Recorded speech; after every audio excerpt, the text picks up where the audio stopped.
The Gleiwitz incident, German, Überfall auf den Sender Gleiwitz, Polish, Prowokacja Gleiwicka, was a false flag attack on the radio station Sender Gleiwitz in Gleiwitz, then Germany and today Gleiwice in Poland, staged by Nazi Germany on the night of the 31st of August 1939. Along with some 24 similar incidents, the attack was manufactured by Germany as a casus belli to justify the invasion of Poland, which began the next morning.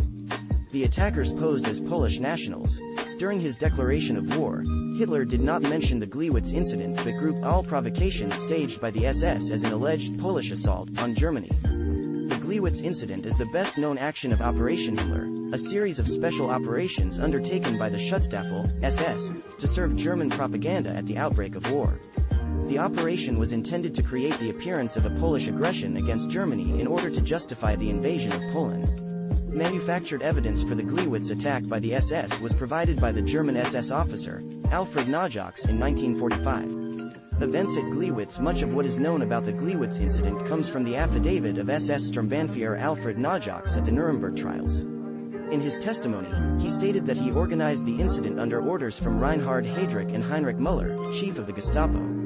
On the night of the 31st of August, a small group of German operatives dressed in Polish uniforms and led by Najox seized the Gleiwitz station and broadcast a short anti-German message in Polish. Sources vary on the content of the message. The operation was named Großmutter gestorben, grandmother died. The operation was to make the attack and the broadcast look like the work of Polish anti-German saboteurs. To make the attack seem more convincing, the Gestapo executed Franciszek Honiak, a 43-year-old unmarried Upper Silesian Catholic farmer, known for sympathizing with the Poles.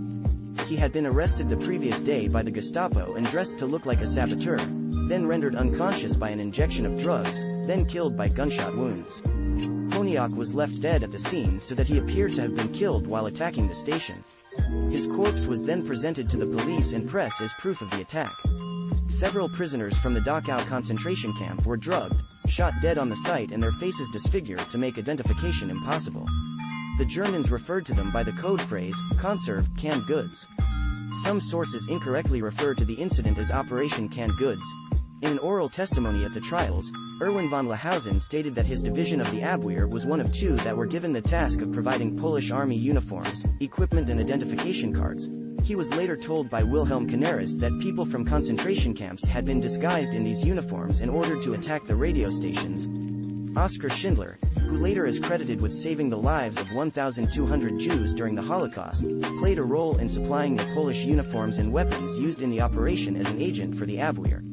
Context: the Gleiwitz incident was a part of a larger operation carried out by Abwehr and SS forces.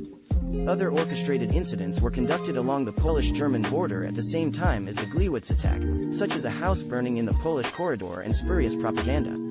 The project was called Operation Himmler and comprised incidents intended to give the appearance of Polish aggression against Germany. German newspapers and politicians, including Adolf Hitler, had made accusations against Polish authorities for months before the 1939 invasion of organizing or tolerating violent ethnic cleansing of ethnic Germans living in Poland. On the 1st of September, the day following the Gleiwitz attack, Germany launched Fall Weiss, Case White, the strategic plan for the invasion of Poland, which precipitated World War II in Europe.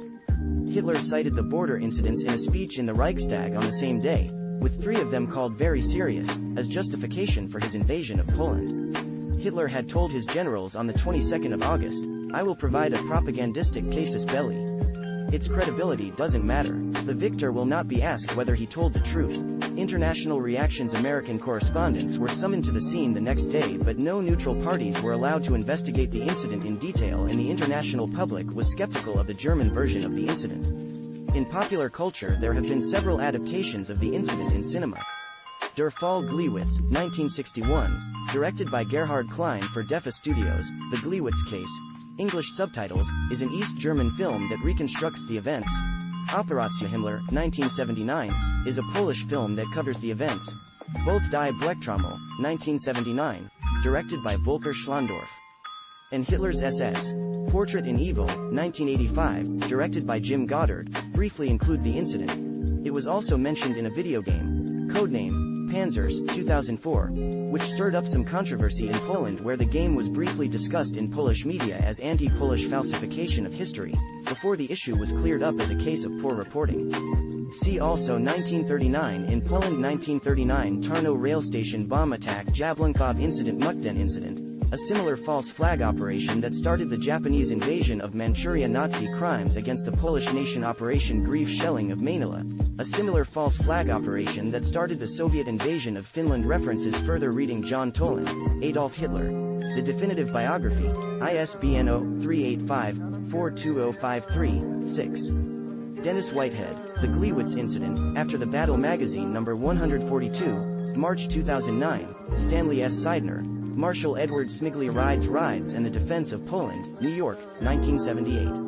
Spies, Liechtenstein Unternehmen Tannenberg, Der Anlass zum Zweiten Weltkrieg, Wiesbaden und München 1979.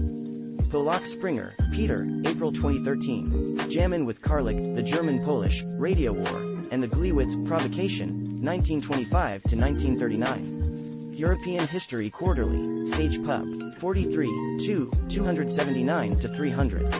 doi 10.1177 02656914134788095. S2 SID 145,321,954. External links, Blitzkrieg September 1, 1939.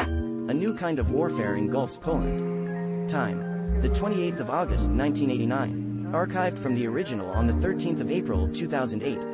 Retrieved the 4th of June 2015. Radio Tower Museum in Gleiwitz Provocation. Broadcasting Station. In Russian, Maj Sat at Mail. Rus Service Besplatnego Hostinga. In German, Museum der Rundfunkgeschichte und der Medienkünste, Rundfunksender Gleiwitz. In Polish, 65 Lat Temu Wybuchla Wojna, AWR Wavescan.